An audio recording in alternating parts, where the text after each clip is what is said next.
Okay. Good evening, everyone. Good day, good morning, wherever you are. Welcome to our webinar today, where we have my lab team who will be taking us through the tutorial on lightweight brain tumor segmentation on low resource systems, a step-by-step guide with 3D units. So let me just say we apologize for the mix-up with the link. And a little bit bio about our speakers. We have two speakers from my lab. We have Andona Moses, who is a medical AI researcher and a program lead at Spark Academy. He has expertise in machine learning, deep learning, and neural network architectures for clinical application focusing on medical images for early cancer detection, segmentation, and diagnostic in resource-limited settings. Our other awesome speaker is Mr. Ifeola Oladaji, who is also a medical researcher and also a software engineer at my lab. He has expertise in machine learning, deep learning, and also in neural network architectures for clinical application, focusing on medical images for early diagnostic detection in resource-limited settings. Our speakers, please take the floor. Okay. Thank you very much for that introduction. So I'll share my screen now.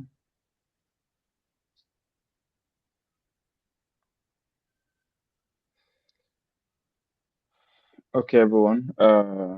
Should I say good morning or good evening, good afternoon, depending on where you are joining us from.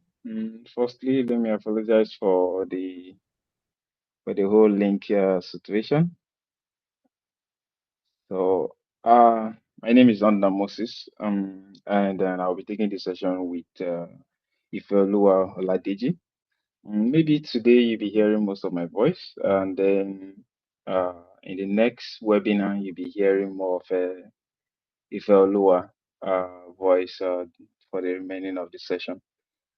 So the topic we'll be covering today is lightweight brain tumor segmentation on low resource systems, or you can say low resource settings. When we mention low resource settings, we are referring to settings like, let me say, in general, Africa, in the sub-Saharan Africa, and then other parts of Asia and regions, right? So let's get started. Now, if you are with your, let's say, your phone or any device, you can scan this. You can scan this, which will take you directly to the step-by-step guide that we'll be using for today's session. And then I think I'll also drop the link in the chat. I'll also drop the link in the chat so you can click from your PC and then you should be able to join. So let me access the chat. Okay, yeah, so the link is in the chat. You can access the link now and then we can get it started. So we want the session to be interactive, and we want participants to be able to follow on with the guide in the tutorial session. And then if there are any questions, feel free to stop me at any time, and feel free to drop your questions in the chat, and we'll handle those questions as well. Right. So firstly, I think before we even discuss what lightweight models are, we should be able to know what the problem is and why we need lightweight models in the first place. Right. And this challenge is actually falls within the region of sub-Saharan Africa and other Asian countries, like I've mentioned already. And one thing you realize if you've read most of the publications in deep learning, specifically its application to medical imaging analysis or to healthcare, one thing you realize or you notice is majority of these models require high-end computing resources, right? So if you want to train those models, you need high computing dedicated GPUs to be able to run those models. right? And then at the same time, you need to be able to have a constant power supply, right? And then a very good internet speed to be able to train these models. But then if you look around our own environment, let's say sub-Saharan Africa, for example, you realize that we don't have most of this infrastructure, right? We don't have high computing resources that we can train our models, right? And that put us in a situation whereby the models that are being trained are not really trained on our own data sets, right? Or they are not trained to our own kind of environment or our own kind of settings, right? Hence, the solution of lightweight models that was introduced by the Medical Artificial Intelligence Laboratory in Lagos State. So what we're actually trying to do is to develop a model that you can train on your laptop. Majority of laptops comes with at least a good CPU to be able to train some basic models, right? And then at the same time, be able to use our own data set, which is the BraTS-Africa data set that I'll be showing you very soon, to be able to train this on our own resources with what we have and be able to see if we can get a good result or a reasonable result that we can be able to use in our own settings, in our own hospitals, or in our own cancer centers, as the case may be. Right. So, why does this really matter? Is if you look at specifically mentioning Nigeria, why? Because that's my country. If you look at the gap between, let's say, a radiologist and the number of patients that a radiologist will get to attend to, the ratio is extremely high as compared to high resource settings.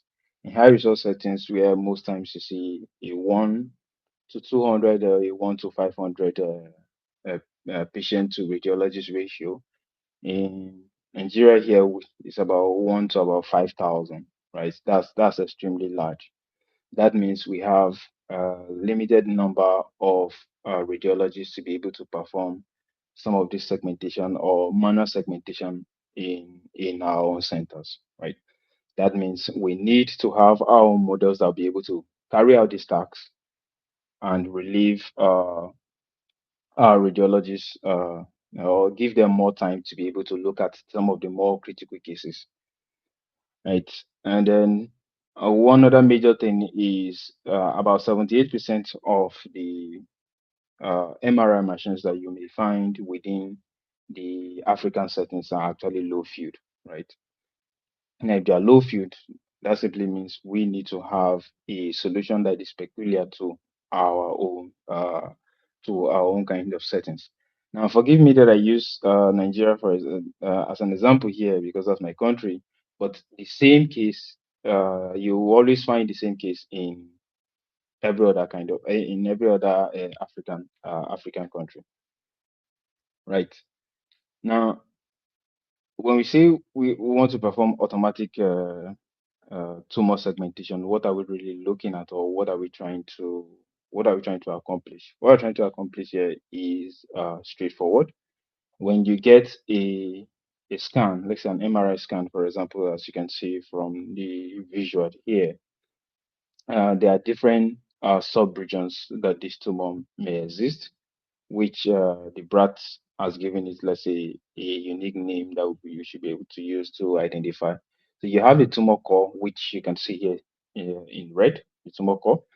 Right, this is the dead cells that are at the center of the scan, or let me say the tumor itself. And then you have the yellow part, which represent the enhancing tumor. Right, this basically on your machine it usually takes most of the contrast. Why? Because it is the actively growing tumor in among the regions, right? And then you have the edema. Edema basically is just the swelling, right? Just the swelling that surrounds the tumor, and you can see it in the kind of like the orange color, as you can see here, right? And I'll be taking you to the data set soon, and we'll be looking at it in full details. So What do we gain from having a lightweight models? Like I've explained already, having a lightweight models simply means we can overcome some of the barriers that are peculiar in Africa, right? We get to run these models on a laptop, on an ordinary laptop that we have uh, in our offices, right? Meaning that it can run on the CPU. Secondly, it can run offline, and then we get to use our own data set. That means whatever result we end up getting is much closer to our own settings than just using models that were trained on data sets that do not belong to Africa, right? And then secondly is whatever result you get, whether the result is good or bad. Let me not say good or bad, maybe depending on the threshold, or then you can retrain this model or fine tune this model to be able to give you a different kind of result or a better performance as to what you are expecting, right? And then secondly, lastly, you can inspect, you can check and go through and see if the model is actually doing what you've trained it to accomplish. Now, when we talk about the data set, which is the MRI data set, the data set comes in this format, right? If you are new to medical imaging in general, you may find this a bit confusing, but in medical imaging, we always have more than one channel of information. And why we have that is because when you get just one channel, most times you miss a particular information that you may not get from a particular channel. Right, so you realize that the scans usually come as a multimodal scans, and they're usually available in FT. That is why you are seeing the dot NII, right? And the channels we're talking about here is you get something like the T1 weighted, you get the contrast of the T1 image, then you get the T2, and then you get the T2 weighted as well. So in total, you always get, let's say, four channels. Let me not say you always get. In some cases, you may have one channel missing or two channel missing, but by standard, we expect that you should have at least four channels from a single case. This is not from multiple cases. This one channel from a single case, or you can say one channel from a single scan or from a single patient. Hello, Right? Moses. Can you hear me? Yeah, I can hear you. Yeah, please, can you just the slide? Can you make it your text bigger a bit? Just zoom. Oh, oh, I thought it was. Oh, sorry. Sorry, I thought it was bigger already. All How right. about now? Is it okay? Yeah, better now. Okay, thank you.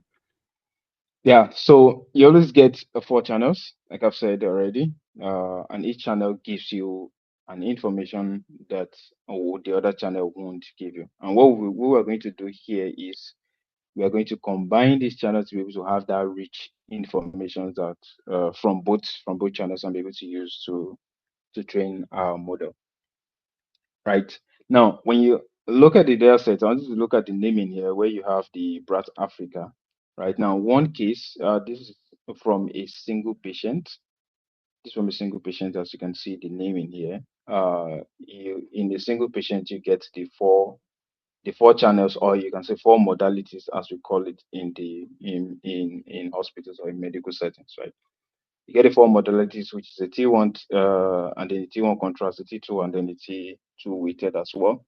And then lastly, you have the segmentation file or the seg file. So the segment file was actually manually annotated by experts, radiologists, to be able to give you some kind of a ground truth that you can be able to use to train your models. And we are going to be seeing that very soon. Right, so you get all of this in a single folder that belongs to a single patient. Right, so basically, that's the introduction, and we can move from here to start opening our laptops so we can start the main processing. Right, and then, Moses, or if you have, yeah, yeah, do you have the link for that QR code? Please share it on the oh, chat. yeah, that was the first link I shared in the chat. So Yeah, So, let me yeah, I reshare dropped it. it in Okay. the chat. Can you see it? Yeah, I dropped it. If you can see, maybe let me just drop the link again in the chat. Oh, okay. Sorry, I'm not seeing the chat. That's why I didn't see that. Okay, so let's go back. So if you're able to access the link, it will take you to protocol. Take you to protocol to where we have the step-by-step guide on the in the tutorial session for the lightweight model. And what we're going to be looking at, let me increase the font here. Don't know if it's better now. Yeah. So what we're going to be doing here now is to take you through the step-by-step process of downloading the data set. That's one, and then being able to process the data set to get it ready for your model training. Right. So maybe I think before I then talk about the computing resources or the minimum requirement that we need, I think we should just start downloading the data set first, because I think that should take some few minutes to download. So let's quickly take that before we go to any other thing. So before downloading the data set, you will need this. Why you need this is to be able to enable fast download. If you don't use this, the downloads kind of like take some time. So you need the IBM Aspera Connect to be able to download this, and it will allow you to download quickly. So you can click on this. Let me just click on it and open it in the new tab. Yeah, so if you open it in the new tab, you should have access to it. Yeah, so you can download for Mac, you can download for Windows, and if you're using Linux, like me, you can as well download for Linux. Right. I hope we are following. If you're following, you are here, so please download this and get it installed on your system. And then while you are doing that, you can also open a new tab, uh, load VS Code. So I'll click on this link. Let me open this in a new tab. We're going to be using VS Code for this tutorial. So you can click on that link, or you can type VS Code, download in Google, and it should be able to take you to this link here, and you can download this as well for Windows, for Mac, and for Linux, right? Then the installation process is kind of like straightforward. It's just like you installing your normal application on your PC or on your Mac, right? So if you have that set, I think that should be loading as well. And then lastly, we're going to install one last thing, which is Anaconda. The link was not added here, but you can easily just open a new tab and type Anaconda. Yeah, Anaconda download, and you should be able to, yeah, so it should be here. So let's find download button. Yeah, so no, this is the mini installer.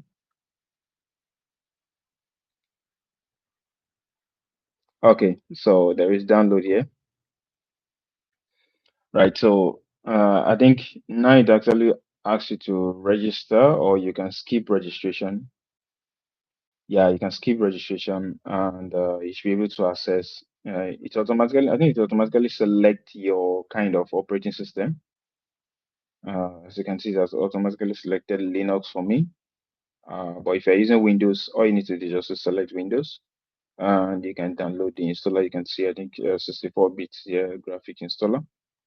And if you're using Mac, you can as well click here, and this should install the Mac distribution on your Windows. Are we good?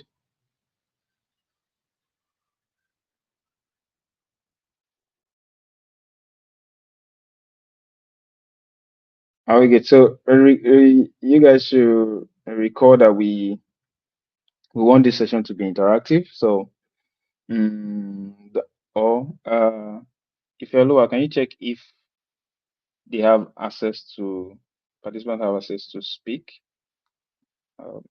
Just to be sure. Yeah, I'm giving them permission to do that now. Oh, okay. Nice. So we want interactive. So if you're facing any challenge during the process of all of this installation, you can quickly speak out and either if Elua will answer you in the chat if you see in the chat because I can't access the chat now and I don't want to open the chat. So and therefore, if you Yeah. speak out, I should be able to answer at the same time. So if you cannot speak out, you can just text, write it on the chat, but Yeah, I'll resolve that for you guys. yeah, perfect, perfect. So I think we should have this depending on your internet speed. I think so. Depending on your internet speed, I think the installation of this should be able to, yeah, should depend on your internet speed. Yeah. Then, so we've downloaded three things. Remember, we've downloading the IBM Aspera for any operating system you're using, and then we're downloading the VS Code for your own kind of operating system, and then lastly is we're downloading the Anaconda distribution, right? So pick any operating system you're using, and then that should settle that. Now, once you have that installed, I don't think I don't think there's any installation problem in the chat or any from anyone because I think most persons here should already have maybe like VS Code and Anaconda installed on their own system. I think so. And then the next download that we should look at is the dataset. So let me quickly go to where we have the dataset link. The reason why I want us to cover the downloads is because I know some of the downloads are going to take a little bit of time. So it's best to have every tool that we need downloaded before we start discussing anything code. Yeah, so the next download, or let me say the last download now, will be the dataset, which if you just go to 3.1 on the same protocol link, 3.1, where you have the dataset overview. I've given you some overview in the introduction in the slide. The BraTS-Africa contains about 146 images, as you can see. And then out of those 146, you have about 95 that are gliomas, right? And then you have 51 cases in Nifty file, right? We have different medical imaging formats. The one we have for the BraTS-Africa, we're using the Nifty format, which you always see as a .nii or .gz. Most times you can find it as .nii alone, or you find it as the .nii.gz. The gz is simply the zip format, right? It zips the file and then as a single image, right? And like I said, this is used for storing most of the medical imaging data that you are going to come across with. If you're new to medical imaging, I think before the end of this session, I will just drop a link for you to be able to look at what this dataset actually means in full details. But one thing you see is we have the four channels or the four modalities like that I've told you already: A, B, C, and D, T1N, T1C, T2F, T2W, right? And this is what they mean. Like I said, the T1 is just the T1 weighted, which most times we call the natives. And then the T1C, which is contrast enhanced. It's contrast in terms of the T1, just to give you, let's say, uh, a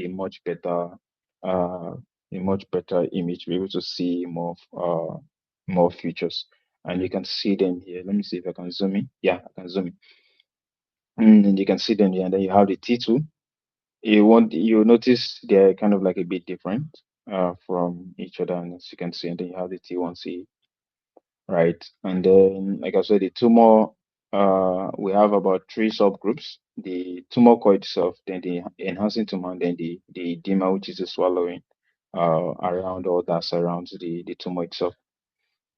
Now, in a single scan or in a single image as this, you can actually have different views. You can have different views. You can have the axial view, you have the sagittal view, and then you have the coronal view. All of these are more of mm, medical imaging and terminology, which I'll share a, a link that expands on this so you can be able to understand it in a much better way. Right, so to download this image, just come down to 3.2, and you can see here.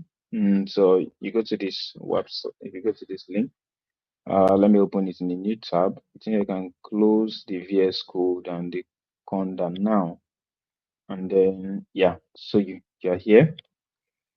You can see this is BraTS-Africa, right? Expanding brain tumor segmentation data to include the African population, right? You had the one of the first problem that we mentioned, that most of the models are trained on images that do not belong to the African continent, but then at the same time, you are expected to use those models, right? Which is going to give a kind of like a bias, right? To solve those problems, which was why the BraTS-Africa data set was introduced. And then you can scroll down, you have the download button there. I think it's just about 1.6 gig in total with about 146 cases. Right, so you click on download and you should be able to, let me click on download and see. Right, so you can see when you click on download, it's going to link you with the IBM Aspera. So if you've installed it, the IBM Aspera is going to pick your download, right? And you simply just need to click on download all. Click on download all, the Aspera is going to start and it's going to help you download the images much faster than using just your regular download manager or download tool to download the data set. I hope on the data set is also clear. Hope the data set is clear. Let me see if there's any other thing. Yeah, I think those are the only things we are downloading. If you have challenge installing the IBM, there's also a step-by-step guide that guides you through downloading it from 3.2.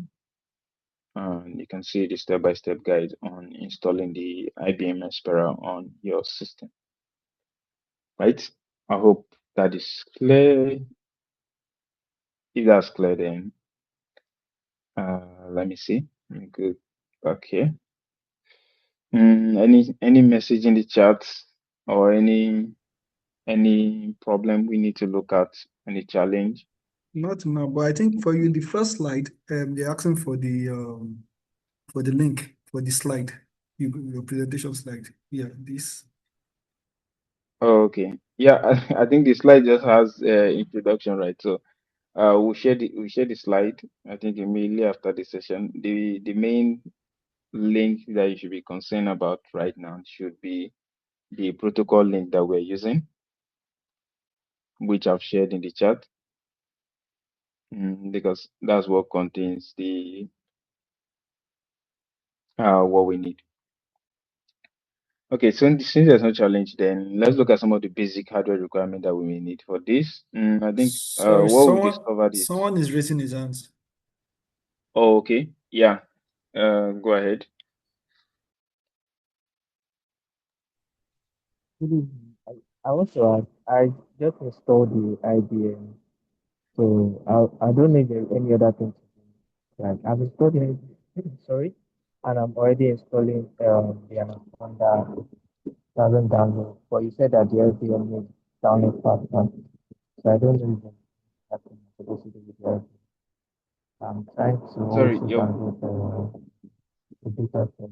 your voice is kind of Can you hear me? breaking. Yeah, Can you hear me now? Alright.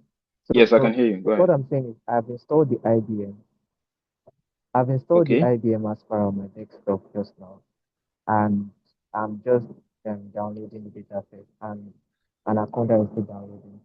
But you said the use of the IBM is for faster download. So I don't know because it's just the IBM just launched on my my desktop. I don't know if there's anything I'm supposed to do there that is going to make the download faster or something. Okay. Okay. As the I don't IBM know if there's is the IBM has anything I'm installed, right? supposed to do. But just, yes, that's installed. Yes, it's installed. Okay. And then you try downloading the data set, and it's not bringing this. Is that what you're saying? Yeah, just I'm installing downloading the data set. It's just stuck. I mean, it's just okay. I think it's very common. Maybe it's my network. Uh, but Okay. the So other things I'm yeah. downloading is not getting faster. So I was wondering maybe there was something I was supposed to do with that. That was Oh, okay.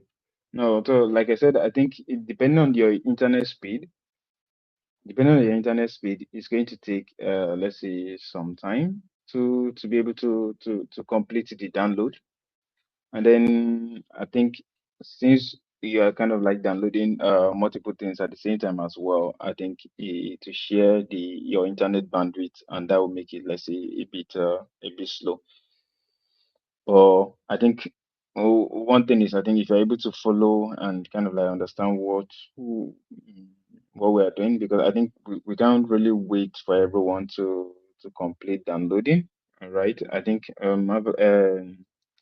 if you're lower. So we'll cover up the things that we can do. So if there's any confusion, you can ask question, and then we'll provide guidance after this. And then when we meet during the model training, we'll then be able to cover some of the challenges that each person may have. That's good, right? Yes, yes, I think that is the best option. Yeah, because the internet speed is going to be one of the main challenge. Yeah, so but since you said that it's coming up now, yeah, I think it's just internet speed. So just let everything download, and then just follow on with the session, and then we'll see how it goes.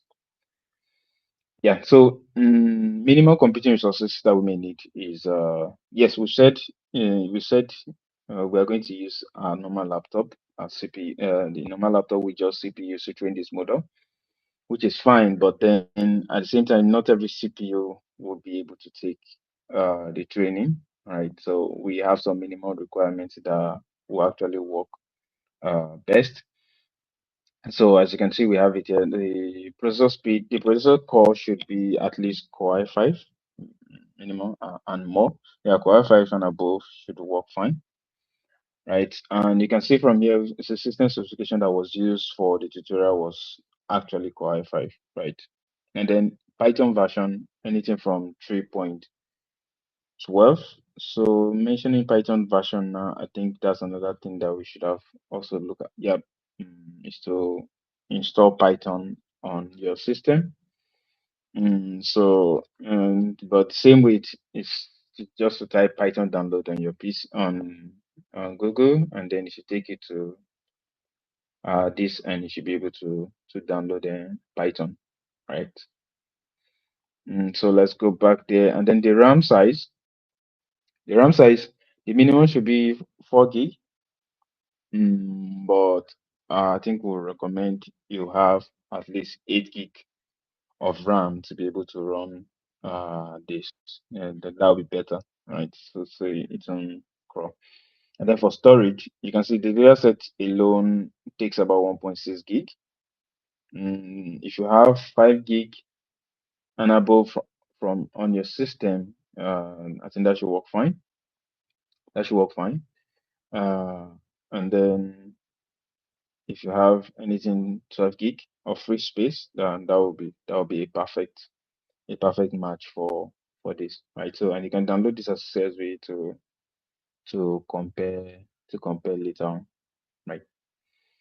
So I think we have that, and then so if you have that, I think one other thing is we can go to the terminal. If you're using Linux like me, then I think you go to the terminal. If you're using Windows, I think that's CMD.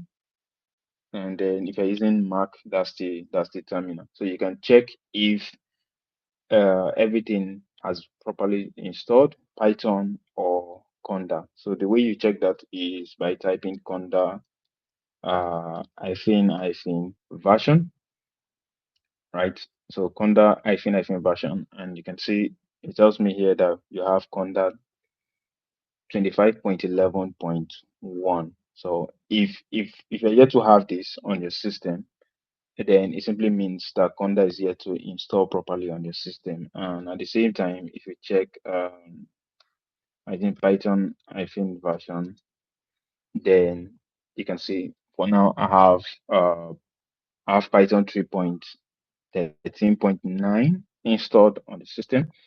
And like I said, the version doesn't have to be exactly exactly as it is here. You can see we have 3.2 plus. That means anything from 3.2 and above should work fine. So if you're able to see these versions on your system, then you are actually good to go. Is anyone here already? Because I'm assuming other persons should have this installed on their system. Uh, Anyone that is here? If everyone, can you check the chat if anyone is here already?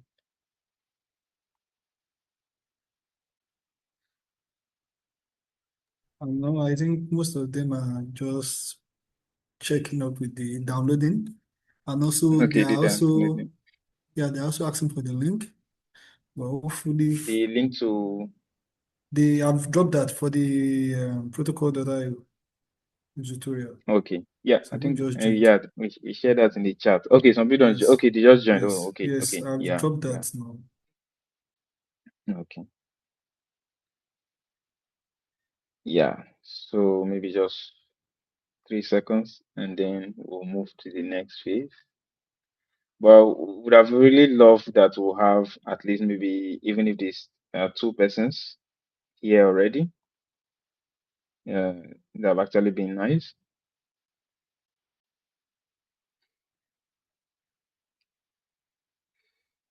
Okay, so maybe while we're waiting for some persons to get maybe to some location, maybe I'll just go back to this place. Where do we just go back to yeah, the data set. So now so guys, talking about the BraTS-Africa data set.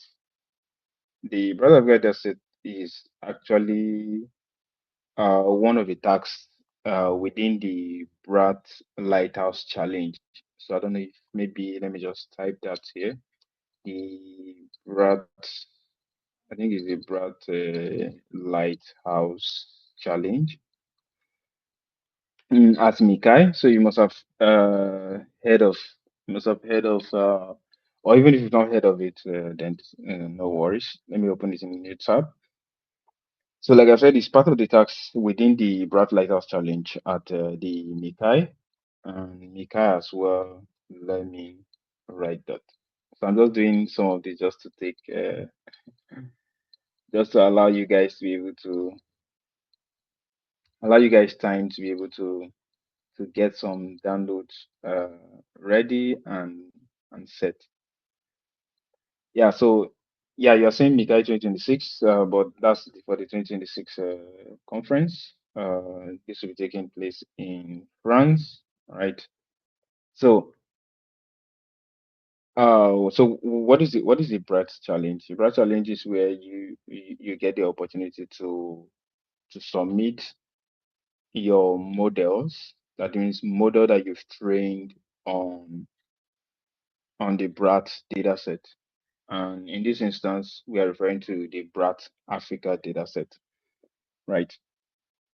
So you train your model, fine tune your model, and you compete with other global institutions as well, other persons from different locations across the world, right? And at the same time, you are competing with some some big organizations or some well-known organizations like NVIDIA and the rest, DeepMind and others, etc.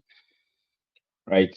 So the goal is for you to train a model on this data set and get it to perform or to have a particular, let me say, performance using the different scores that will be used to verify your model, like the DICE score, the HD95, and several other scores. You make the research.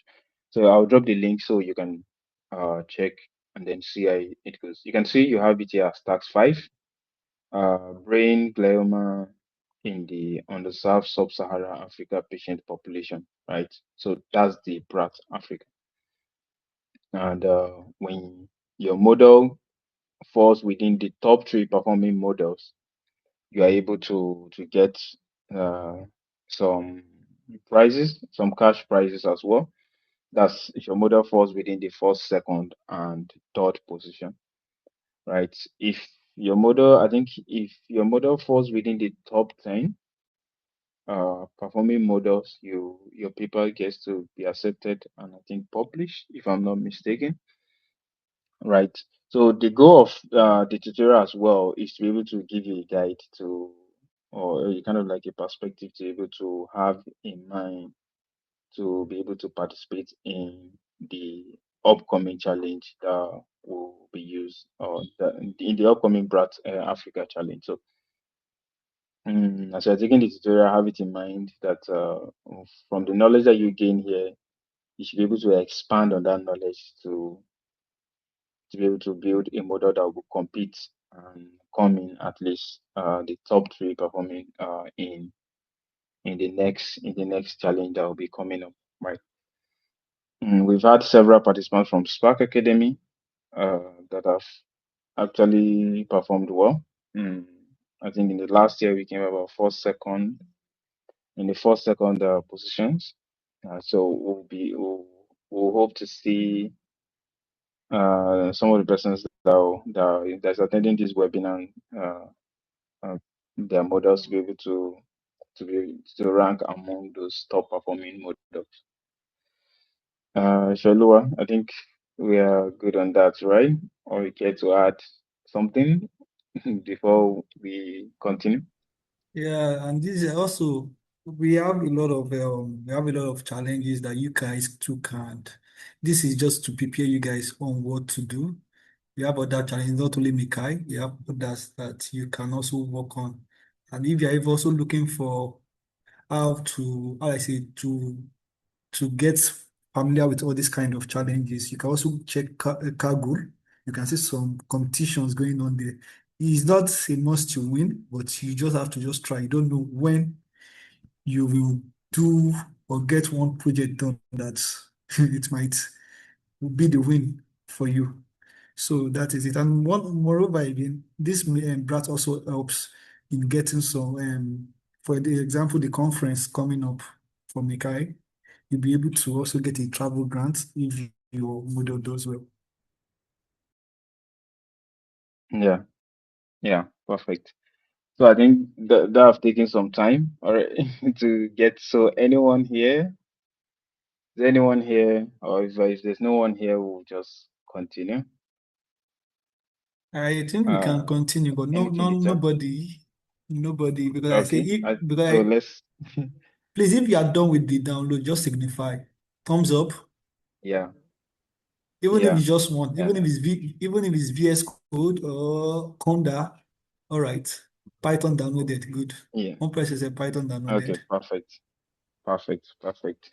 So okay, so let's ride on, and I think you can just set the download, and then you can return to the screen to follow on with the tutorial, so that I think your system should notify you when the download is completed, so that you can still follow on with the tutorial session. Okay, so let's start on with the tutorial now, proper.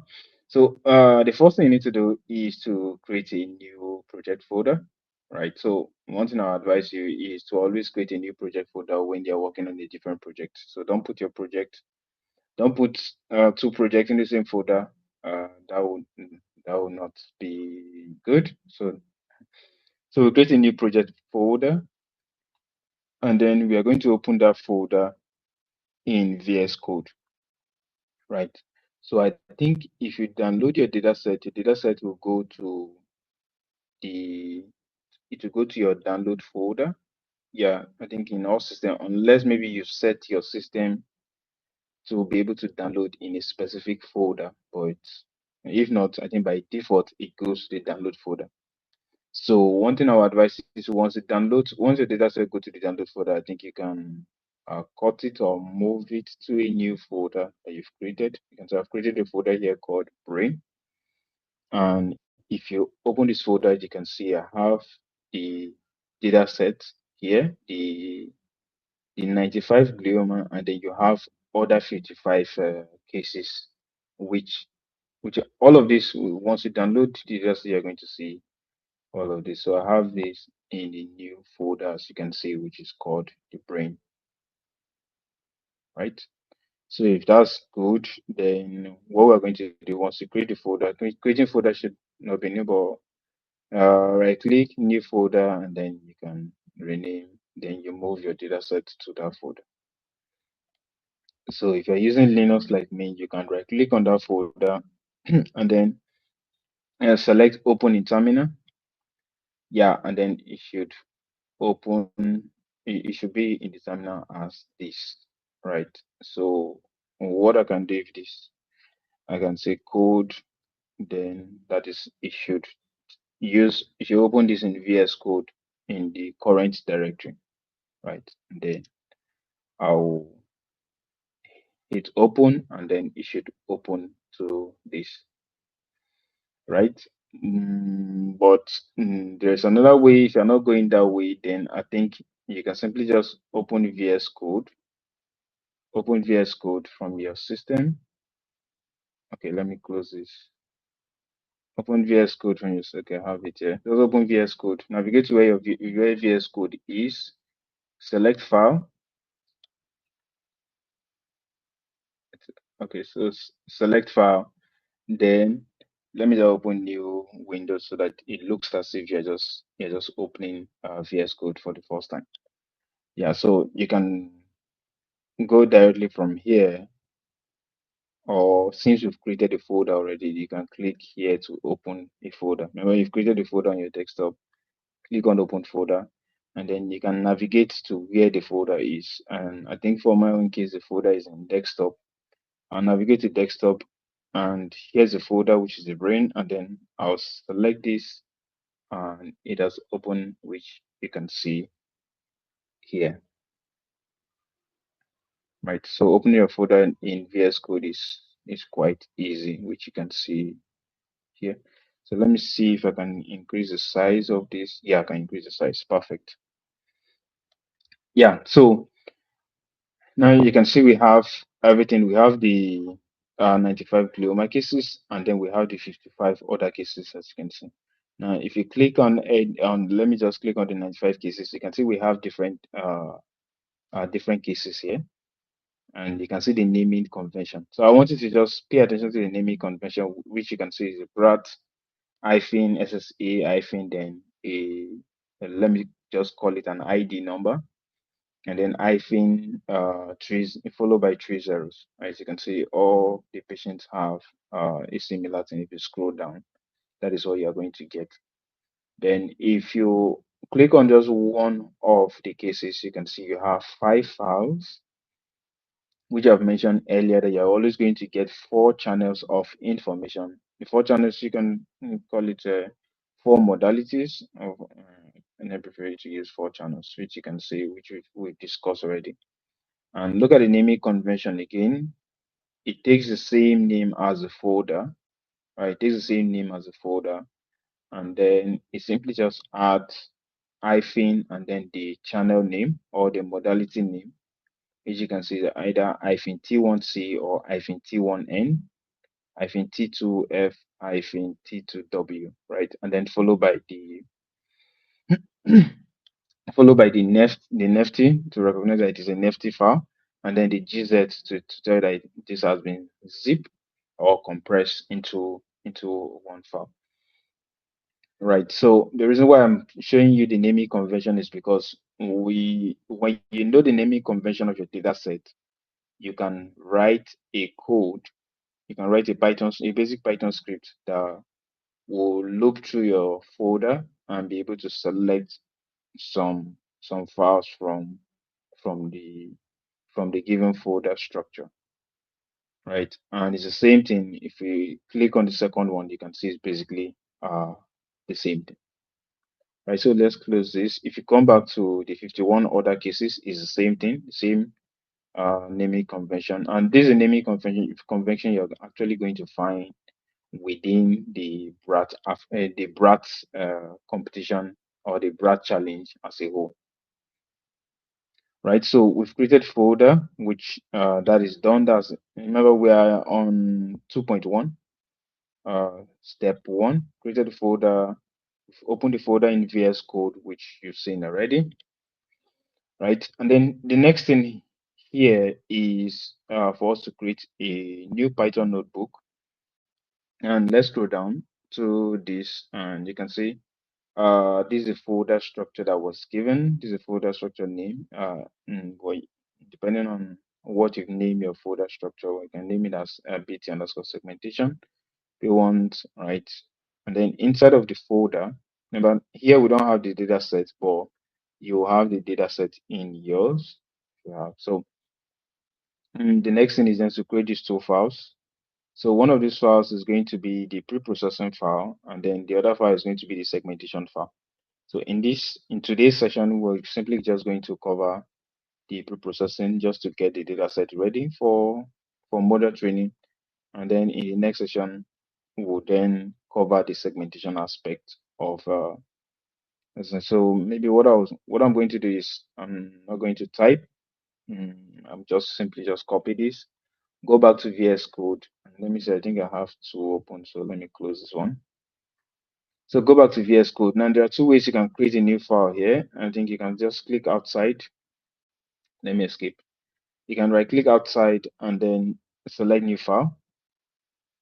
Click on new file, and then you can type the name of the file in, but I won't type, I'll simply just copy and then paste. So bt underscore preprocessing dot ibynb. So when you do that, you're simply just creating a Jupyter notebook, which so I'll hit enter, and you can see I have this the Jupyter notebook created, and then I'll copy this as well. Let's just copy the segmentation as well and just have it here just for complicity, and then we can go back to pre-processing, which is what we are looking at. Yeah. So when you have this, you can see we can click the plus sign to add code cells. And the reason why we're adding code cells is because we want to be able to have, let's say, we want to be able to run each thing step by step and be able to see what the output is, and be sure that whatever we are doing matches with what we want before we start building the model, right? And then we have the markdown. The markdown is where you simply just put text to be able to track, or to give yourself a kind of like a kind of like an info on what you are doing, just to be able to keep track. And if you send it to probably any other person, the person should be able to follow with what you are doing. So I think we have that. So we're done with 2.1 and we have both files. So what's the next thing? Yeah, so the next thing now is we're on 2.2. The next thing is creating a virtual environment and then installing dependencies in the VS Code. Yeah, so I think this where this where your internet speed actually comes in handy, because most of the libraries you're going to install, I think they are especially TensorFlow and PyTorch. Yeah, you may not know what it is now, but we'll cover all of that. So TensorFlow and PyTorch, they are highly sensitive to internet speed. If internet speed is kind of like slow or disconnect at any point during the installation, then the installation doesn't usually work. It will break, and then you have to restart the installation all over again. So if you're installing things like TensorFlow, you should have a good internet reception for smooth installation. Yeah. So now a virtual environment. Now, why do you need a virtual environment? Is now when you install Python, like we've checked here, where is it? I think yeah. So like you've checked here, you have Python 3.13.9. Now, when you do this, Python automatically gives you, or if you install Conda, it automatically creates a one virtual environment.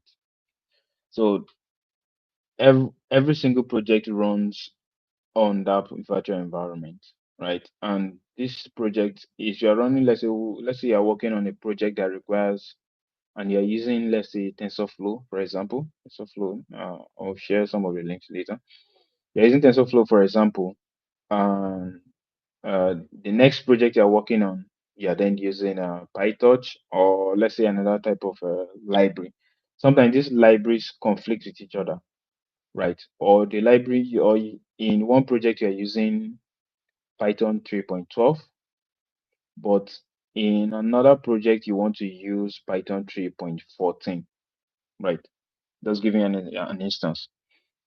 Now, if you don't have different virtual environments, these libraries are going to conflict with each other. So the best thing to do is to have a virtual environment for each project, so that each project simply just holds their own libraries or dependencies for that particular project, and then another virtual environment for a different kind of project with its own libraries and dependencies. I hope that's clear. If there's any question, you can still ask me, and then I'll answer. So, which is why we're creating a dedicated virtual environment for this session, right? I've shown you this already, which is Conda hyphen version, to be able to check the Conda version. You can see here is 24.5.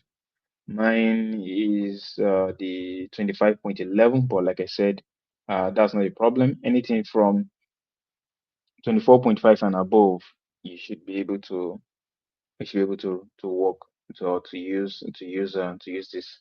And if you need any guide on installing the Anaconda, you also have it here under 2.2, right? Now, to create the environment is this. We want to create the environment. Basically, you can use anything above 2.2, but the beauty of Conda is I can create this environment and simply ask it to give me Python 3.12, right? So I think I was sort of typing. I'll just copy this. I'll come back to VS Code, and what I need to do is go back here. You can see the three dots that are here. I hope this is large enough. The three dots that are here. I'll go to Terminal, then select New Terminal. If you're using a wide screen system, then you don't need to go here, then Terminal and New Terminal. If you're using a wide screen, if you click on Terminal, you should be able you should automatically see the new terminal. And so let me hit back. So please don't mind my terminal. I kind of like designed it, so you may not see, it may not look like yours, but I think it's simply just the same. I just designed it to look more appealing to me when I'm working. Right. So if you notice, my terminal automatically picks the Python version of version 3.3.19, which you saw here, right? You can see 3.3.19, right? So my terminal automatically picks the default Python version that is installed on this system, right? But we're going to change that, and I want you to just pay attention to this color. This is light blue, I think. You want to just pay attention to this color. This is where you're going to see the changes of what I'm doing, right? And if your terminal is not designed as this, the changes will be here. If you can see my mouse, the changes will be on this other side. So if you make any changes, it's going to show you here. But then I just simply just activate it so that I can be able to see this. So I copy that code and let me paste it. Sorry, terminal always does this. Let me paste it here. Yeah, so the code is just conda create. That's n simply means new, and then BT underscore VENV. That's simply just the name of the virtual environment, right? And you can basically name your virtual environment anything that you want it to be, but we just simply just decided to give it this as a Brain Tumor virtual environment, just a name. And then you specify the type of or the Python version that you want to use, or you want Conda to install in this virtual environment, right? So you can use 3.12, or you can use whatever version that Python that you install on your system, right? Remember, the name can be anything. The only unique thing is the conda create dash n simply means new, and then you specify the version. So I'll hit enter. Now if I hit enter, let me move this up because this is where most of the tasks be running now. So right, so if you hit enter, you can see it's asking us to remove any existing environment. If this already exists, you can see it's taking me, this is my home directory, my username. You can see this is the Anaconda tree, the one we just installed. And then inside of the environment folder is where it wants to put the PT dash, the new environment we want to create. Right. So it always asks you to, if this environment already exists, should I remove the existing environment? Right. So this will remove all directories contains within the specified prefix directory, including any other conda environment. Do I want to do that? Including any other conda environment. Okay, well, let's do that. So I'll click on yes. Oh, that's Y. So if you want to proceed with that, you just click yes, to type Y, and if not, is to click no. I don't know if I should click yes because the libraries are going to take some time to install, and I tried installing them already okay, maybe this is what we're going to do. Let me click no.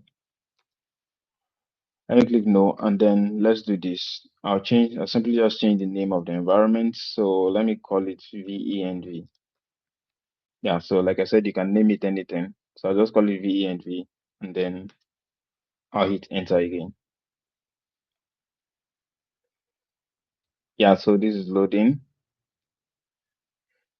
Yeah, so now you can see the difference is simply just asking me if now these are all the libraries it's going to install, right? Some of the when you do this, Conda is going to install some default libraries that are going to come in. So should we proceed? This time I'll just click Y, which is yes, and then hit enter, and you can see it shows you that it's preparing transaction done, verifying transaction done, and then executing transaction that is also loading. And then you can see it tells you that PyTorch 12.2 with this is also not available. You can install, but remember it has simply installed everything. You can see downloading. And then it tells you that if you want to activate this environment, and so to activate this environment, you simply use the code. And so it's teaching you already. And simply use the code conda activate and then the name of the environment, right? Because if you notice from here, the Python version we're using is still the same. That means it's using the default environment that comes with the conda. So if you want to use the one you have created, is to use this. So you have two things here. To activate the environment, you use this conda activate virtual environment, or you use conda deactivate. Conda deactivate simply just means to deactivate the environment, right? And then conda activate the environment simply means activate the environment. So what I'll do is I'll simply just copy this, or let's just type it here. So I'll say conda, then activate, and then the name of the environment. So that is what you have to put there, the name of the environment. Now, as you notice, there's going to be a change here. Just notice what happens here in the light blue color, and then I'll hit enter. Now, if I hit enter, notice the difference. You can see it has changed. It was v3.13.9, but now it is v3.12.13. Why? Because we created an virtual environment and we requested for 3.12, right? And then you can see it shows me the name of the virtual environment that is working. Initially, it was a default environment. That is why you are not seeing the name. But now it shows me that what is working here is the virtual environments that we just activated. You can deactivate it using using the command here, conda deactivate, and you can see it takes me back to the default setting. Right, I can use the keypad, the up arrow, down arrow to reactivate the environment, and we have it as this. So let me clean this.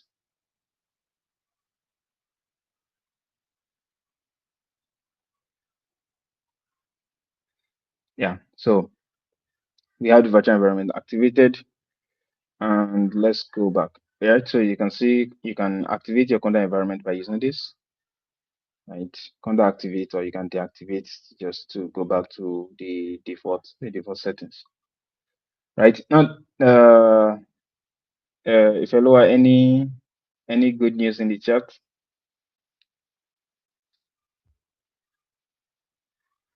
No, Hello? nothing for now. I'm also educating them here, just telling them that Oh, okay. yeah. Oh, okay. All right. So now that you have that, you have the environment activated, or the environment installed. The next thing, which is step 3, as you can see here, 2.2, is for us to install the required dependencies. Like I said, each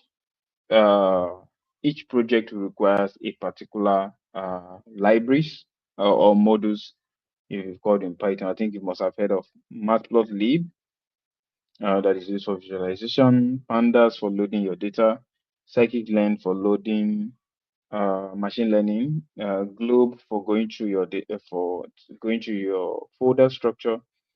I think the only new one here will be the Nibabel. I think this is the only new one. And let me go back here and type it here, Nibabel. Yeah, Python. Yeah, that's what we need.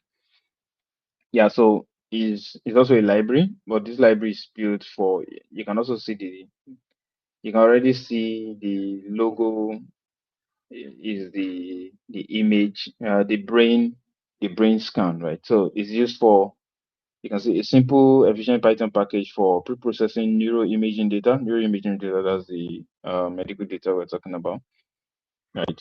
So you can see the installation as well and all of this. If you want to go through what the library does, it's also you can read that. But we're not just going to install one at a time. We're going to install all. So what I would advise you to do is simply just copy this. Do not change anything. Copy this. Come back to your terminal. Make sure you've activated the environment. And if your terminal is not as this, what you're going to see is you see a change in parentheses. In parentheses here, you're going to see the name of the virtual environment instead of seeing it here. Right. So I'm going to paste this. You can see I'm not changing anything. Conda install -y-c, and then conda forge, that's the kernel. You should install pandas, install scikit-learn, globe, nibibi, matplotlib, and enter. Right, so it's going to load. Right, it tells you the platform is Linux. That's my own platform. If you're using Windows, it's going to be different for you. If you're using Mac, it's going to be different for you. But if you're using Linux as me, then we should expect that you should see the same kind of output, uh, especially if you're using, let's say, the same version of Python as me, and then the same version of Conda as well. Right, so you can see it says collecting all of it. So it's collecting all the requires libraries. You can see preparing done. The speed of this actually depends on your internet reception. If it's fast enough, then the loading process should be, yeah. So you can see it's done. Error refreshing package. I don't think this causes any problem. So we already have this is done. This is done. Execution is also done. We have that installed. So let's go back to see what we need. Then we can install this. We can install the next packages. NumPy, which is very important, is one of the packages we're going to be using to convert our data to numeric data so that we can be able to process faster. And then TensorFlow, which is the framework that we use in developing the deep learning architecture that we'll be using. Keras, which is built on top of TensorFlow, we'll be looking at that shortly. And then we are installing the segmentation_model. This is also a library. Split folder just so that we can be able to split our folders into training, validation, and then Monai. Monai is also another medical imaging package that you can find. You can find several models on Monai, right? Medphi, SciPy, all of that. I think SciPy is for scientific computing. So I'll simply copy that at the same time, and then I'll paste it here without changing anything. Remember, installing all of this should be on the created virtual environment, right? So I'll hit enter. So you may have installed Python package into your global environment, which of course conflict between packages. Yeah, so you can see the information I'm getting here is if why I'm getting this is because it's simply just giving you a warning, right? The warning is straightforward. If you are trying to install packages inside your global environment, the global environment is just the default environment that I've told you that Conda will always create for you the moment you install Conda. It's a default environment. I think it's called I can't recall the name now. And so if you try to install them, most of the files are going to conflict with each other. Right, so which is the reason why we always create a virtual environment just to separate the files.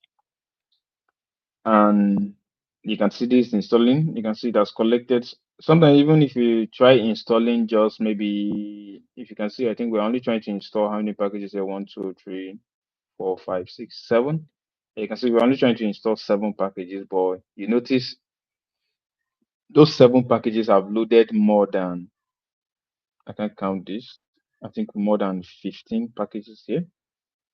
Yeah, so that's expected. That's how it was because some of these packages depend on other packages to function, right? So when you try installing one of them, it will always download some of the packages that it needs to be able to function properly, right? And I think we already have 56 loaded out of 59. Okay, we have 58 now. Yeah. So I think this is not needed.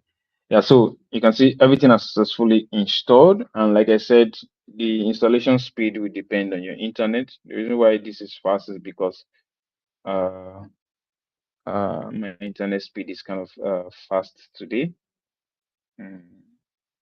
Good today. Yeah, so anyone, anywhere, any question?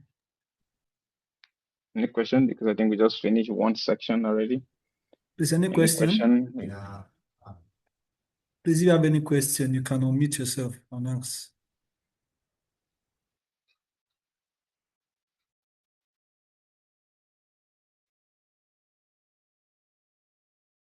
Okay, so I don't think there's any question, so we can proceed. Yeah, so step 4, which is to add virtual environment as a kernel in Jupyter.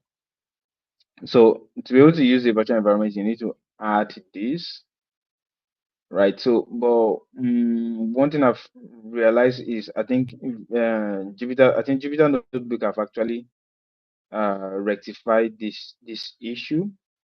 And before, if you're using Jupyter Notebook, you always need to, when you create multiple environments, you always need to register the environment to be able to use the Jupyter Notebook on VS Code, to be able to use the environment on VS Code, right? But I think in their recent VS Code, unless we are using the old version of VS Code, but in their recent VS Code, they've rectified this issue. So all you need to do to be able to use the environment in your Jupyter Notebook is, let's go there. So I think we are done in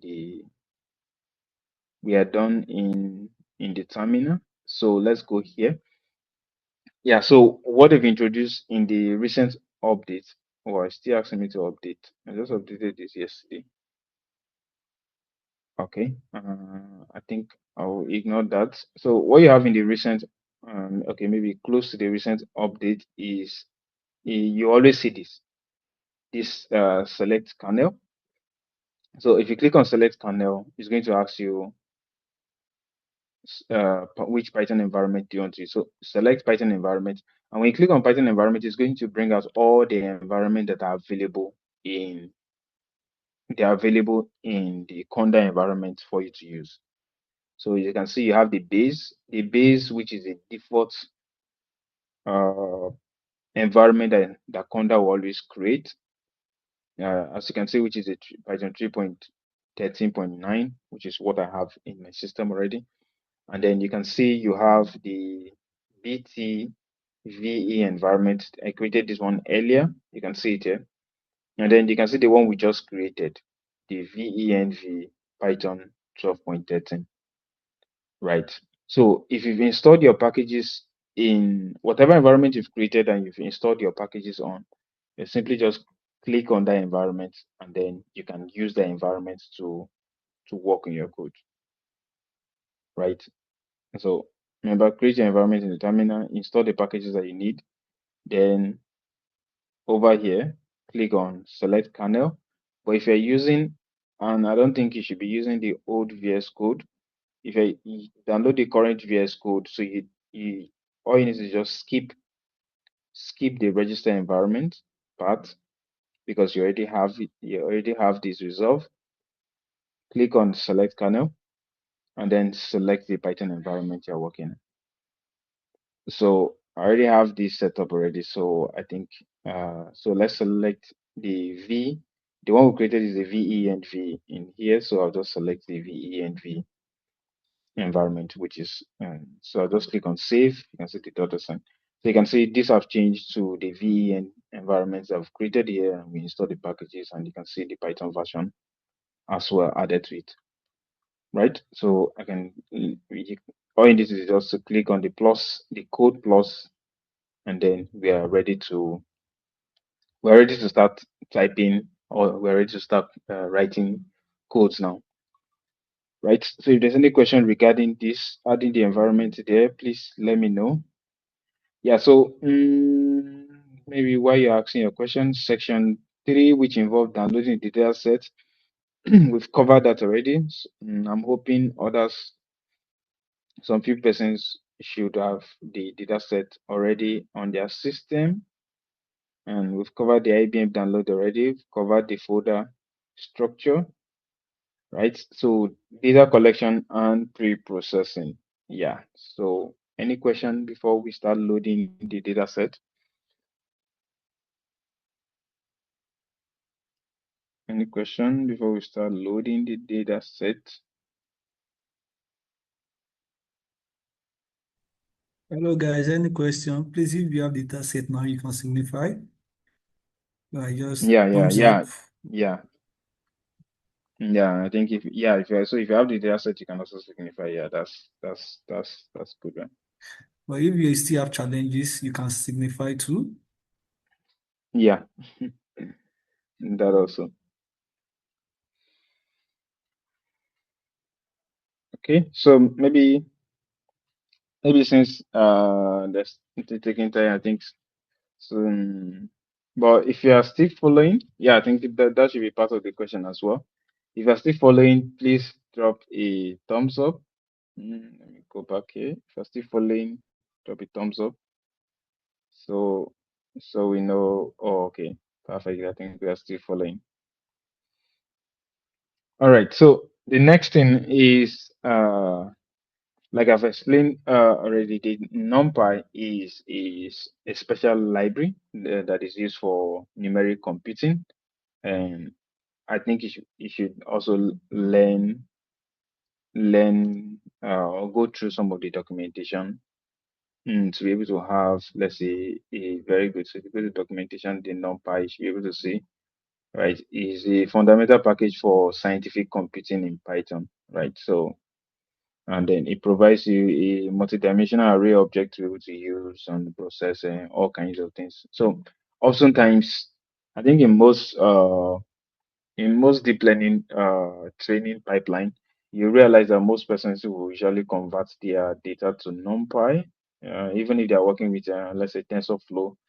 Sometimes you convert your data from Tensor to NumPy, or if you're working with PyTorch, you convert the data from Torch to NumPy. Why? Because it processes extremely fast.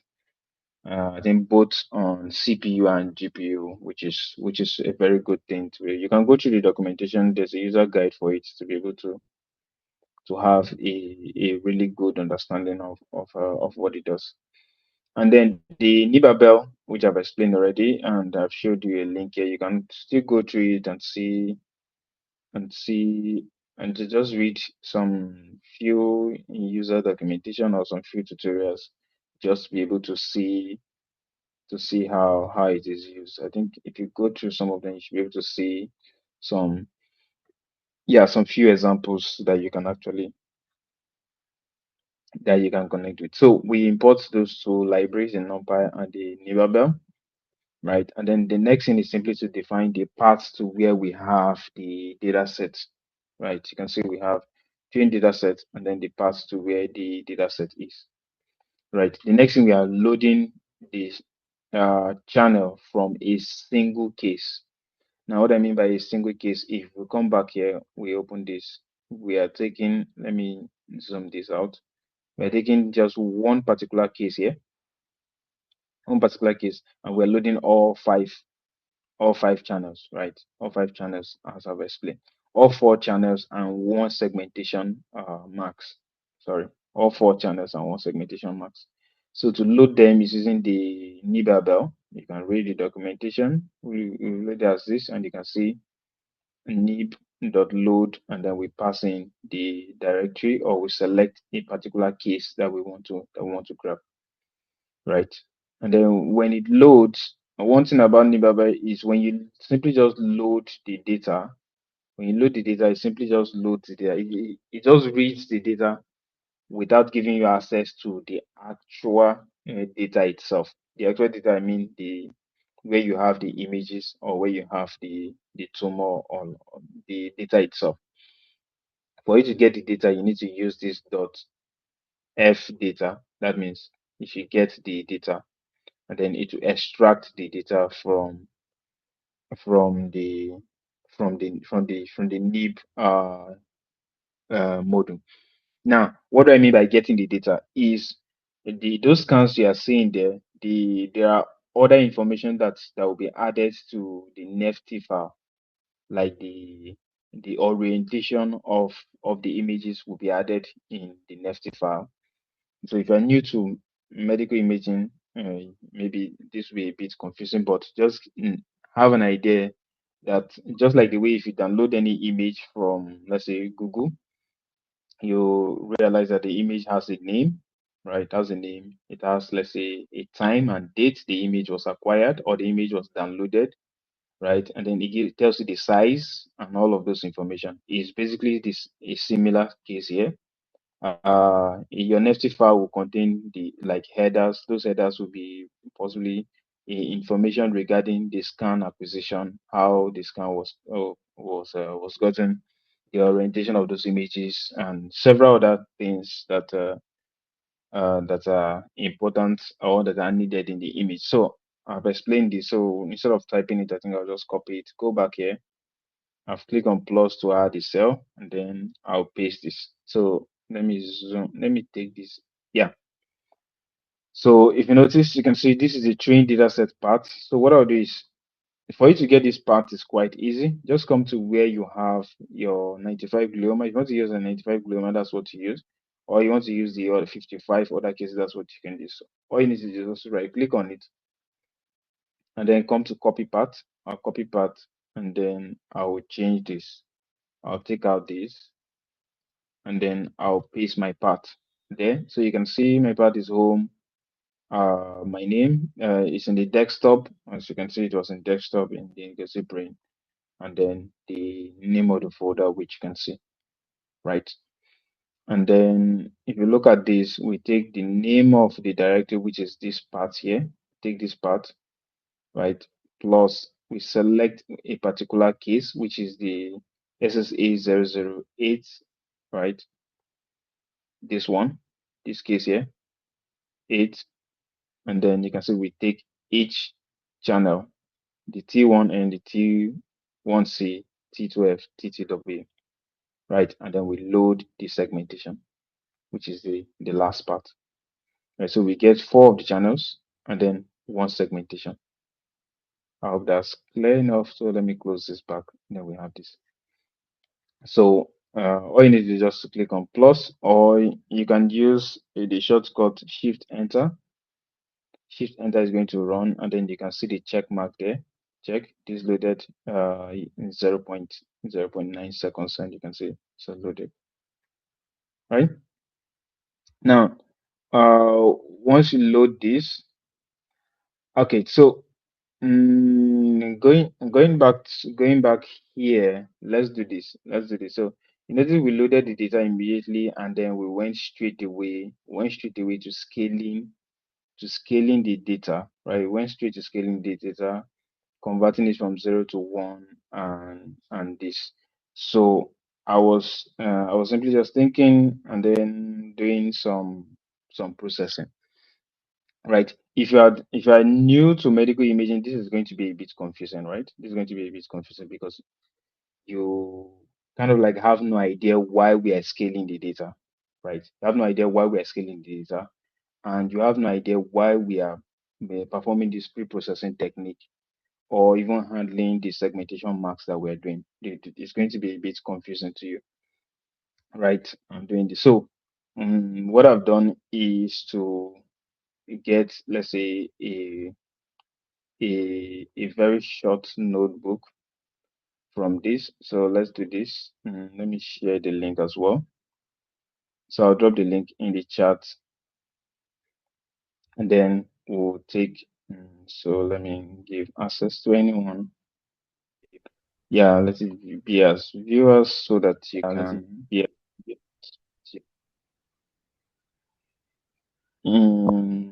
Fellow, I just saw. Adichua, your hand is up. I don't know. Your hand is up. Yes, yes. Yeah. So remember that initially we were supposed to do this for 2 hours, and then Okay, yeah. we had some challenges at the beginning. So maybe Yeah. I don't know. Maybe if you maybe extend by 30 minutes, just up Okay. to you and the attorney. Yeah. Okay. 30 minutes, right? Okay. All right. So fine. I think 30 minutes is still fine. I hope, yeah, I hope our attendees will be here for another 30 minutes. Please bear with us. Thank Okay. you. Yeah. So yeah. Okay. So maybe I'll kind of like rush through, and then they have access to the link, so they should be able to run on their end, and then we meet after. We meet in the next session to discuss further. Right. Okay. Yeah. So what I'm going to do is this. So I will paste in the part. Okay. Let's run the install. Let's run the packages, and then let's run this. Okay, so let's start. So one thing I've noticed is, and I'll just maybe take a little bit of time here. In one thing I've noticed in the field is most times when people or when some persons want to train their models, one thing I've realized is they simply just find a way to load the data set. They find a way to load the data set, and then once they load the data set successfully, they immediately just start training their models without really checking what is inside the data set or what makes the data set uh, the way the data set is. And then most times they start getting some funny results, and they are wondering why the data set or why their model is performing poorly, right? So mm, one thing I always do is before training any model is first is to go through the entire data set. And you may be wondering, what if I have like 1,000 plus? Then should I be able to go through 1,000 plus data sets to be able to produce one model? Yeah, you can use Python script to be able to do that. Because if you don't spend the time going through your data set and you provide your model a poorly structured data set, then you end up getting a poor performing model, right? So one thing I always do is to have, let's say, a kind of like something like this script. What this script does is to go through my folder and confirm the number of cases that exist in that folder, which in this case you can see it has confirmed that it has found 95 cases in the folder, and I'm sure I have 95 cases. As you can see, even from the name, is 95 gliomas, right?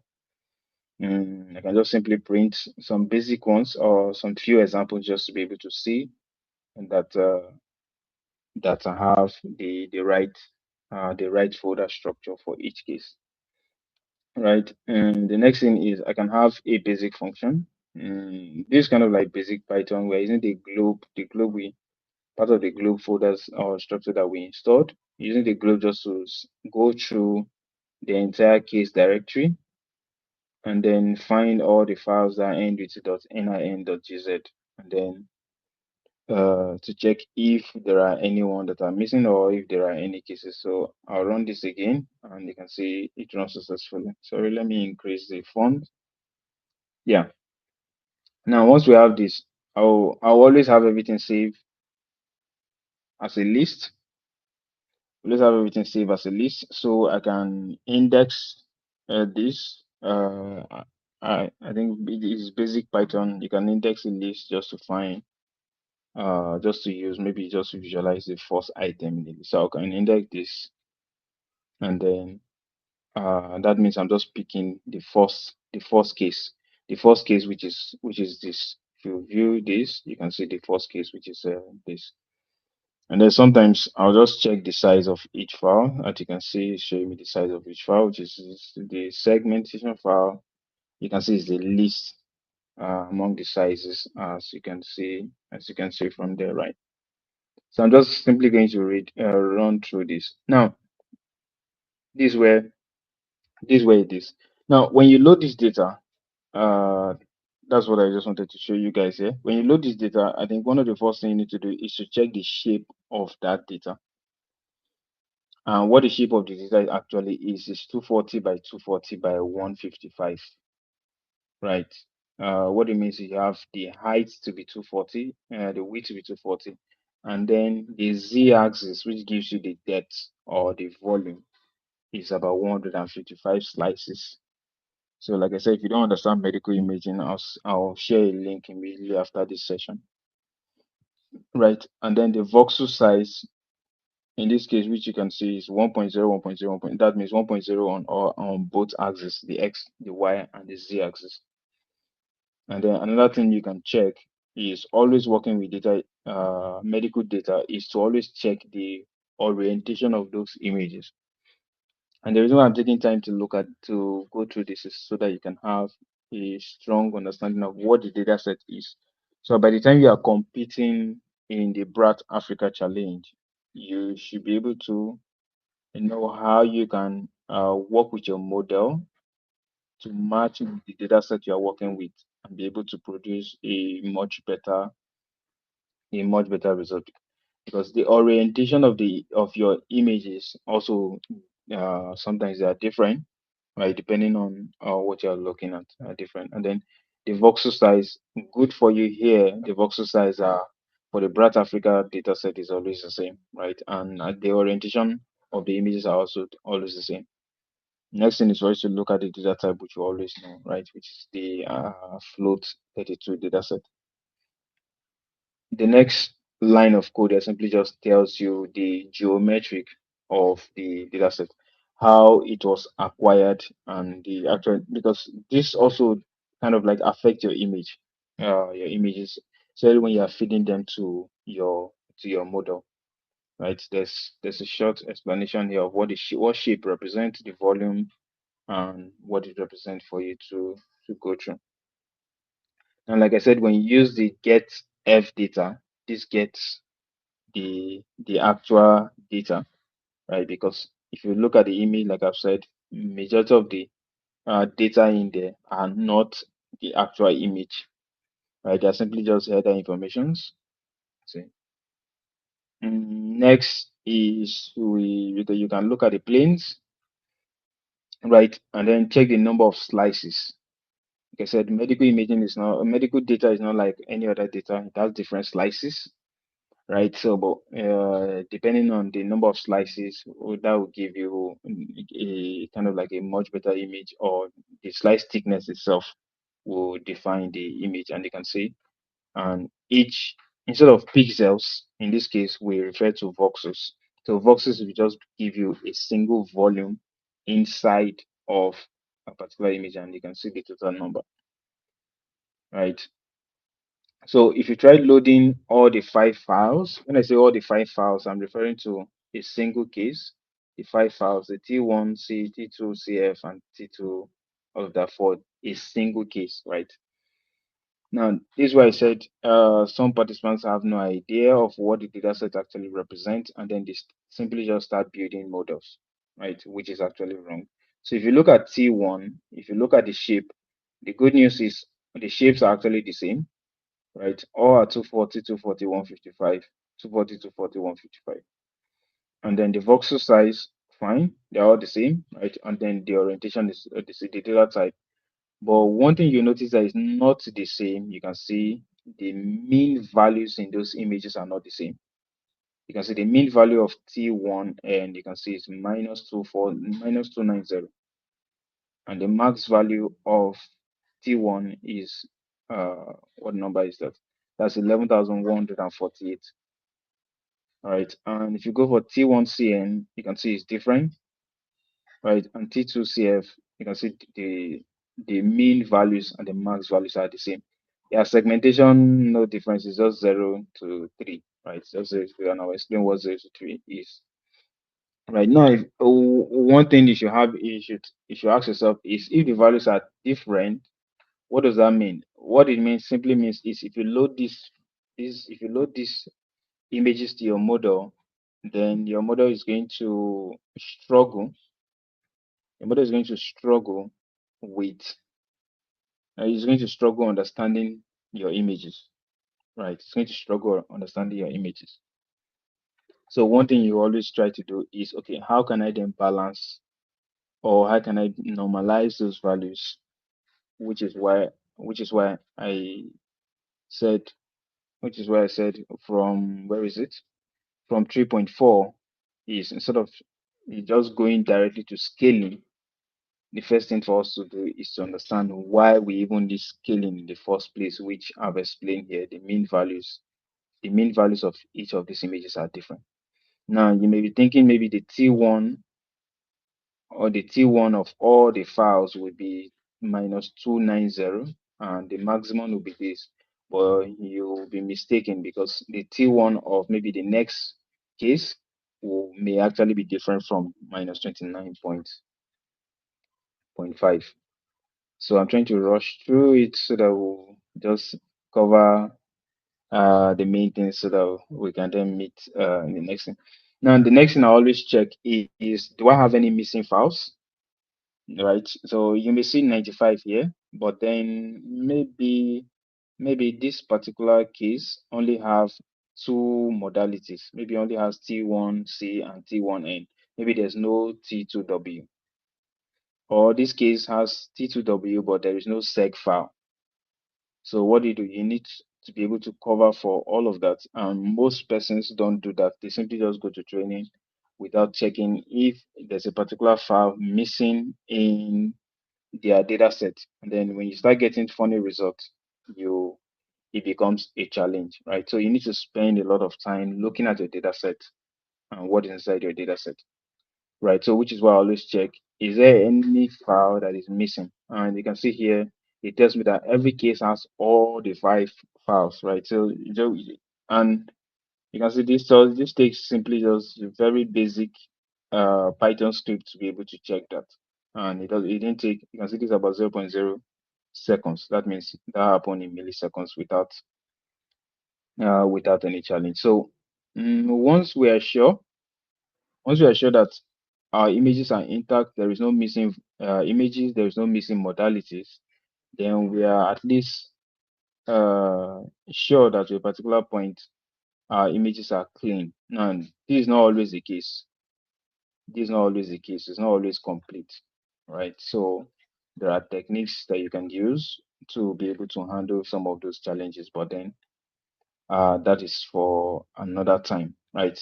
Next, this is just visualization code. You can go through it. You can see we are accessing different volumes, the X, Y, and Z. You can see, I've told you about the different views. You can have sagittal, corona, and the axial view. So this is just a function to be able to do that. You can go through it. It's just basic visualization code. And then we pick one case. We pick one case just as an example to then apply our function to it. And then if we load it here, it tells us, you can see this is the case that we've selected, and the labels that are present is 0, 1, 2, 3. Now you may be asking, what does 0, 1, 2, 3 represent? If you go back to the data set here, where do we have it? I think somewhere which we've explained already. Yeah, here. So your data set is actually grouped into different subcategory. 0 simply means the background. That is where you have the non-brain or the healthy. It's not just the non-brain, right? It also covers the healthy tissue aspect. And then you have 1, which defines the tumor core. I've told you already where the tumor actually is. And then 2, the edema, that's the swelling that surrounds the tumor itself. And then 3, which is the enhancing tumor, that is the active region of the tumor itself. It always enhance the contrast. So you can see 0, 1, 2, 3. That is the label we are referring to. Right? And you can see if you select one particular case, it tells us that the labels are intact, 0, 1, 2, and 3. Right? These are the things you need to check to be able to be sure that you are on the right track. Right? And then the next thing is just to put the labels, put their names, and then visualize it by adding it. And you can see sometimes I do this. I calculate how many voxels I have in this. And if you notice, the background, which is 0, takes more of the voxels. This is going to come in handy. This is going to come in handy. And why do I say that? Is because realizing that majority of the images do not contribute to model learning, right? It does not contribute to the model recognizing whether there is tumor or not. So you can develop your model in such a way that it simply just gets rid of all of this, right? And then it focus more on the tumor itself, right? Yeah, that's a technique you can try. Where I'm just giving you ideas, right? Just giving you ideas, and then you can see the whole volume across the label itself. This is about 55,000, whereby you have the tumor core only just about 541, and then the enhancing tumor just 733. That's a huge gap that you can look at. So there are techniques you can kind of like work towards passing all of that. So let's visualize one case now. So visualize one case, you can see we have the T1 and which you can see T1C. As you can see, notice the difference in how the images look, right? And then T2F, T2W. Remember, this is just for one image, and then we visualize just the segmentation itself. You can see the red being the tumor core itself. Here, the blue being the enhancing tumor, and then the green being the edema, right? The swelling, and then we simply just took T1C, and then combine it with the segmentation just for you to be able to see it here, right? So you can see the image is looking quite well. And then we can visualize the different planes, like I've told you, the axial plane, sagittal, and then the corona, which you can see in the sagittal. You can see how it looks like, right? And then the corona, These are just different viewpoints of how the radiologist is seeing or how the patient was positioned during the scanning time, right? So I'm rushing through this, and then we simply just plotted each tumor itself, each tumor sub-region for you to be able to see the number of voxels that is actually occupying. You can see the red is the tumor core, is the edema, and then the enhancing tumor. You can go through. Now, I've told you in a single image, you can have several slices. In our own image, we have about 155 slices. Now, there are some slices that look smaller than other slices depending on how you view it. So sometimes I can just write a basic Python script just to view how the slices change within the image, right? You can see if you go to slide 57, you can see this is what you're seeing. Some slices do not have the whole tumor. Some slices do not have the whole tumor, right? So another idea is, okay, maybe this is an idea I'm actually working on, but it's still nice to share with you guys. So another idea I was kind of like thinking on and looking at how to work on is to view all the images. I can view all the 144 images and then find a particular slice. Like if you look at slice 81, I think I've tried viewing most of them, and one thing I've realized is from slice 81 and slice 93, they always have the complete segmentation. As you can see here, they always have the complete segmentation. But if you look at this slice, this particular slice, this covering, I think this is slice 155 also. You can see this one only has the green aspect. I don't know if you can see it well. Let me zoom in a little bit. This only has the green part, which represent that's the edema, right? So that means the model is not able to see the tumor itself or the tumor core and the rest. But these ones, they always have the three subregions complete in in their view, right? So I can develop a pipeline that simply just focus on taking maybe slide 69, slide 81, and slide 93 to and 105, combine them together to train my model so that my model is able to recognize all the main tumor regions, right? I've explained this already, the background and all of that. And then we can also look at the label count. You can look at how many belongs to each label. That's very basic for you to look at. Yeah, so if you come back here where you see these marks, marks resigned to 3, marks 4 resigned to 3. The reason why you see this is because in the old BRAT dataset, I think I think it's kind of like a technical mistake or so. They had 0, 1, 2, 3, and 4. But then there was nothing on 3. 4 was the one holding the enhancing tumor value.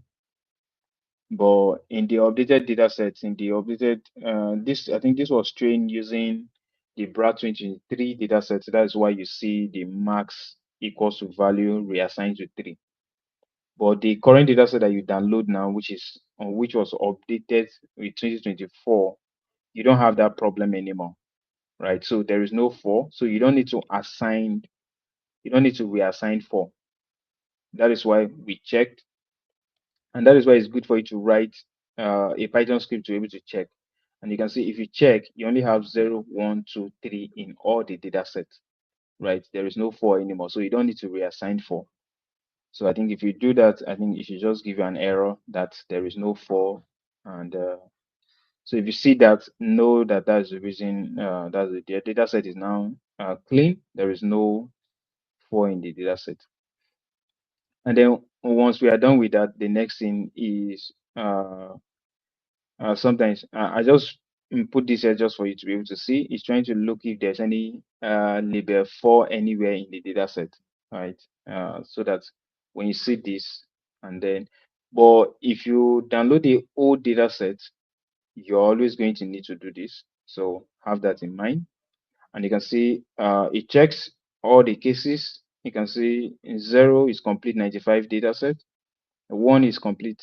Okay, 1 Now notice that in the data set, 0 is 95, but 1 only has 88 cases.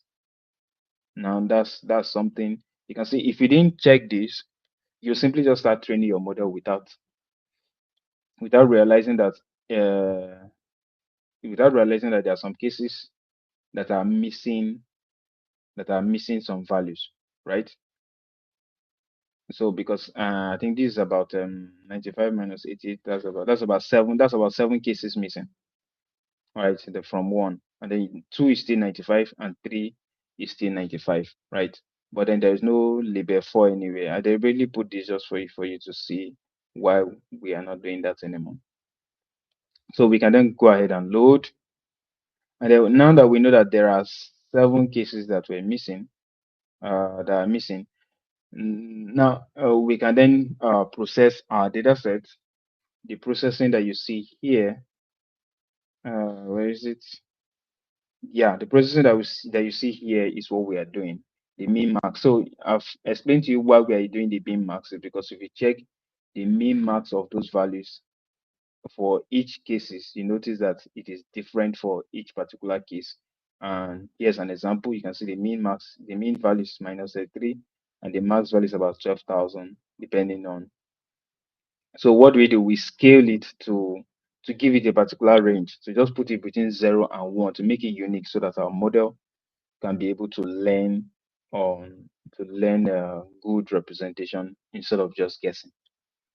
Now, once we are done, once we are done with that processing, we can stack all the 4 modalities. What I mean by stack is you take the T1, T2, T2F, T1F, and TW, and stack it together to be able to get a rich information, right? And then you can see 244, 241, 125, and then you can see we now have 4. So we stack all 4 modalities together, right? Another thing I think some Spark participants are trying to do is to see if they can mix different channels or different modalities together and see if there's going to be an improvement. What I mean is, instead of stacking all 4 modalities together, some of them are looking at how can we just combine T1C and T1N and see if there's going to be a better performance, or can we see if we can combine just T1C, T2F, and see how we can to see if there's going to be a better performance, right? So different configuration of the different cases. And then the next thing, like I've told you, majority of the data has no information. As you can see, when we check the background about 55,000 voxels, and they have no information. So what do? We crop some of those information away. And this cropping is actually from the information that we got from viewing all the data from beginning to the end. So because of time, I may not really explain in full details of what it means, but you can see from 244, and this we crop it to 128, 128. That would give us like a perfect point to kind of like work with. So that's what we've done here. So we crop everything from 240, 240, we crop it to 128, 120 by 120, but we're still retaining the 4 stacks that we just combined together. And you can see how much space that is. From 285 megabytes, we now have about 67 megabytes to operate with, right? So we can print some of them. If you can see, we perform one hot encoding just to convert our labels. I'm rushing through this. I'll run this. This is just simply printing just simple information. And then when you do all of those things, you still need to confirm if your data set is actually looking well. So if you check now, you can see we've cropped majority of the unused or unneeded data. You can see we now have a much better representation that our model can train on. You can see it's much better than looking at the full data set as it was. You can see it's crop and also giving us a much better size that we can work on. So sometimes I try to look at which of the cases are much better to keep, and some of the cases that needs to be thrown away, right? So I just create, let's say, a function that will process that. So let me run this. Yeah, so you can see all of that. The images and the marks are processed, right? As you can see, and then so all we're doing was just processing one single image just to be able to see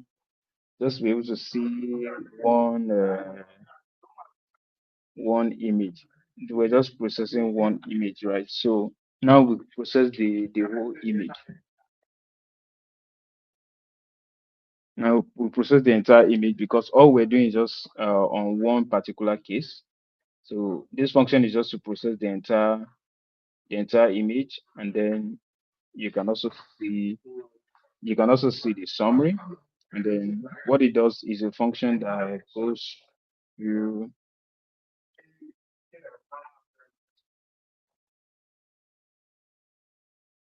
So you can see this function simply just goes through. So it goes through, it makes sure it checks all the images, and you can see each image that is perfectly fine. Remember, so there are some images 88 that had only the one, and then you can see what we've done is to make sure that it checks each image that is perfectly fine, and then it saves that particular image. So I think, yeah, I think we've done already. We're actually in the last part. So this is just, yeah. So you can see it goes through all the images, perform the cropping that we just did, and then it saves image. So if you notice, you can see it skips some here. You notice it skips some. The reason why it's skipping those ones, and those are the ones that's the 7 that we discovered earlier that didn't have the two information, right? So if you look at the left side here, you can see we now have everything processed. You can see it's now processed as a numpy, the images, and as well as the marks, right? Yeah, so I think we are done. Basically, it's simply just going through all the entire images and performing the same thing that we did for only one particular image. It's currently doing it in the entire folder, and then saving everything as a numpy file that we can then feed into our model. Right. And remember, all of this is being done on CPU, right? Uh, there's no GPU on the system. Everything is currently being done on GPU, right? I think that's all. It's still loading, but I don't want you to see the head, and then we'll call it a day. So I think Yeah, that's it. please. Any Yeah, question? before we call it a day, I want you to also remind them the prizes we'll be giving. Okay, yeah. Okay, yeah. So you guys are going to get you've gotten the link to everything. So you have to work work on this. Save your data set in NumPy as we did. And the first three persons that will be able to complete their models training in the workshop will receive a gift from my lab, Medical Artificial Intelligence Laboratory in Lagos. So I would advise you go through the tutorial, run the codes, save your data set, get them ready so that in the next session that we'll be meeting, physical, to then develop the actual model, you'll be part of the ones that will win the prizes, right? So the top 3, right? So you can see this is just a printout that shows you everything. I usually have it just for you to show what happens. And then the next thing is just save. And then, right, it saves, it tells you what it saves. And then you can save your data set.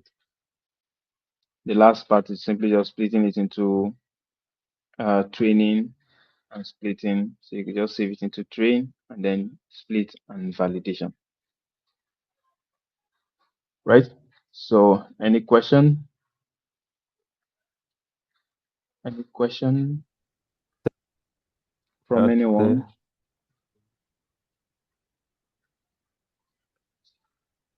Okay, let me go So back. the question is the segmentation. Yeah, the question is what? When is the next session for the segmentation? Yeah, so I think the segmentation that's part of the physical class, right? If you're lower. On the 7th of August, right? Yeah, at the workshop. Hello, can you hear me? Yes. Yes, I can hear you. Yeah. So workshop at the workshop on the 7th of August, we'll be having that. Yes, just a bit of background. So the tutorial today is part of the Data Science for Health in Africa workshop. It is part of the program there. So today we are doing phase one, preparing the data for the model training, which will be physical for those who will be attending the main Indaba from the 2nd to the 7th of August. So as our speakers have just highlighted, the first three persons to complete the training, they will get some prizes. So also on chat here, I've shared the link to our website for the workshop. Please be sure to register there to attend the workshop. Thank you. Any other questions?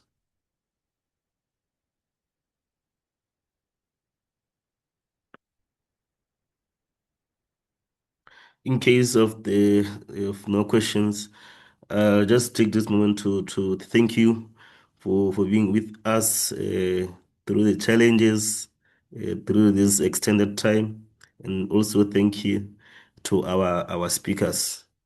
So, guess we have now come to the end of our workshop. Thank you. Oh, one other thing before we close, there is the discussion on caching. There's a discussion option there. So if you have any questions, please you can just drop a question there. Thank you. We may now close. All right. Thank you, everyone. Thank you, Moses. Thank you. All right, Thank thank you, you. everyone. Bye. Thank you. Bye. Yeah, bye.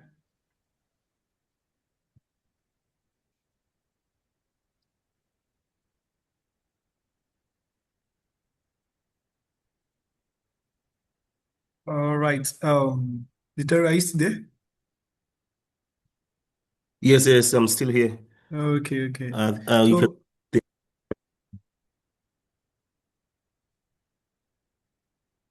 hello, can you hear me? See my network.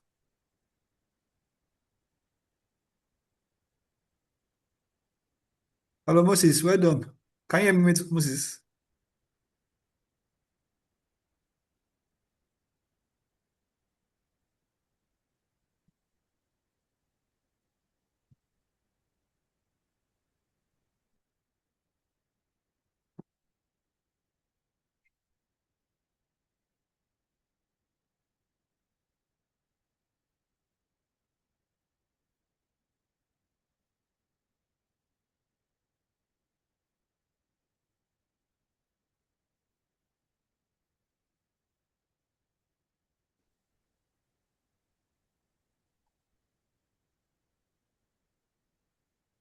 I see that the session is still recording.